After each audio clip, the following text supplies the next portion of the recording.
ఇది జార్జెట్ శారీ అండి. Half and half వచ్చింది. హాఫ్ ఏమో ఎల్లో వస్తుంది అండ్ రిమైనింగ్ హాఫ్ ఏమో బ్లూ వస్తుంది. అండ్ మనం ఎవ్రీ టైం ఫ్లవర్స్ ఎక్కడో ఒకటి పెట్టుకుంటాం కదా శారీ పైన, డిజైన్ చేసుకుంటాం కదా. ఈసారి కూడా డిజైన్ చేశాను. ఇవన్నీ నేను క్లియర్ గా ఒకసారి ఇలా వేసుకుని చూపిస్తాను. ఇప్పుడు ఇది పళ్ళు ప్లేస్ ఫ్లవర్స్ ఇలాగా ఎలా వస్తాయంటే లైక్ ఇక్కడ నుంచి ఇలా వచ్చి ఇలా పళ్ళు పార్ట్ అంతా వస్తుంది.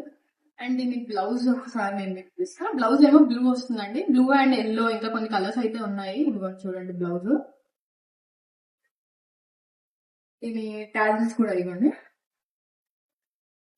బ్లౌజ్ కూడా చాలా బాగుందండి. మొత్తం అంతా వర్క్ వచ్చింది. అందులో ఉన్న ఈ ఫ్లవర్స్ అవన్నీ కూడా వచ్చాయి. సో నేను క్లియర్ గా ఒకసారి చూపిస్తాను మీకు. ఇప్పుడు మళ్ళీ మీకు క్లియర్ గా తెలుస్తుంది అప్పుడు ఫ్లవర్స్ అనేవి ఎక్కడ వచ్చాయి ఏంటి అనేది. ఇవ్వండి ఈ ఫ్లవర్స్ చూపిస్తాను కదా, ఇవి ఇక్కడ ఇక్కడ అండ్ బ్యాక్ సైడ్ కూడా వస్తుంది. ఇదిగోండి ఇక్కడ వరకు, లైక్ ఇక్కడ వరకు వస్తుంది. అండ్ ఈ కార్నర్స్ లో, కళ్ళు కార్నర్స్ లో కూడా వస్తుంది. 2 కార్నర్స్. ఓకే, ఇప్పుడు క్లియర్ గా అర్థమైంది కదా. లిమిటెడ్ స్టాకే ఉన్నాయి, తొందరగా బుక్ చేసుకోండి మీకు కావాలంటే. అండ్ ఇందులో ఇంకో కలర్ కూడా ఉంది, నేను అది కూడా పోస్ట్ చేస్తాను. సో అది కూడా మీరు చూడాలనుకుంటే do follow my page Vinni's designer studio.